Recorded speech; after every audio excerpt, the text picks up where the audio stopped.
Bonjour à tous, je suis Pierre-Yves Tinguely, l'auteur d'Extinction des Feux, un livre qui est une radiographie au vitriol de la société dominée par la nature humaine.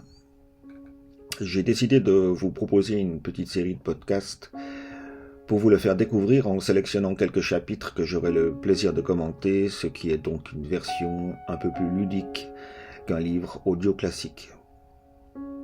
Il s'agit d'un ouvrage dans lequel je décris mes impressions par rapport au monde actuel et en particulier quelles sont les causes de l'effritement de notre société, dont la principale d'entre elles est, à mes yeux, notre nature profonde qui s'est malheureusement révélée indomptable, malgré tous nos efforts.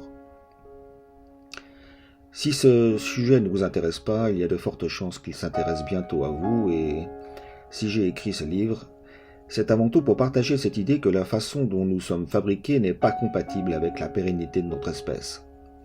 En d'autres termes, si nous ne parvenons pas à nous changer, alors le monde s'en chargera et, comme vous le savez, c'est toujours plus douloureux quand on n'est pas d'accord.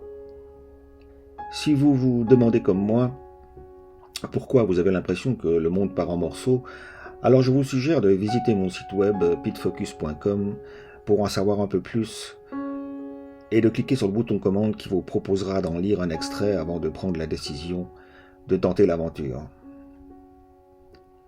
En dépit du fait que le sujet soit plutôt sérieux, ce texte est très facile à lire et de plus il est ponctué par un humour que je considère indispensable et qui, par ailleurs, est l'un des traits principaux de ma personnalité. J'ai fait de la bande dessinée pendant une dizaine d'années et j'étais un grand fan de Marcel Gottlieb, c'est vous dire. En tout état de cause, et même si le titre de ce livre peut vous paraître un peu pessimiste, je pense qu'un espoir subsiste et que notre espèce n'a pas encore dit son dernier mot. Mais la partie va être vraiment très serrée, en particulier parce que nous n'arrivons pas à nous mettre d'accord sur les enjeux. Notre nature nous a permis de créer des merveilles, mais elle a en même temps scié la branche sur laquelle nous sommes tous assis et entre nous, il va être très difficile d'éviter la chute qui s'annonce. Comme toutes les civilisations, la nôtre va aussi finir par s'éteindre, et la question qui me passionne le plus est « que va-t-il se passer après ?» Est-ce que nous allons être à la hauteur de cet immense défi? Est-ce que les survivants seront capables de créer une autre forme de société, davantage basée sur la bienveillance, l'amour de son prochain et la compassion? Où rien ne changera et tout recommencera sur la base des mêmes principes qui nous ont conduits à notre situation actuelle? Je n'ai bien sûr pas les réponses, mais j'espère que mon livre sera susceptible d'ouvrir le débat sur ces questions, car je l'ai écrit exprès pour ça.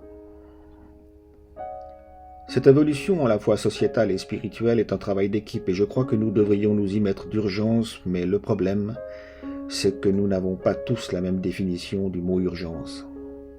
Je ne fais pas partie de ceux qui vont vivre cette transition, qu'elle soit décidée ou forcée, mais mes petits-enfants vont sans doute la voir venir de très près et c'est pour eux que je m'inquiète aujourd'hui. Quoi qu'il en soit, j'espère que vous serez sensibles à ma démarche qui n'a d'autre but que de nous rendre meilleurs et ainsi être en mesure de bâtir un nouveau monde différent, moins destructeur et plus empathique que celui d'aujourd'hui. Je l'espère vraiment car je considère que notre espèce le mérite, malgré ses nombreux défauts. En attendant, prenez soin de vous pendant que c'est encore possible.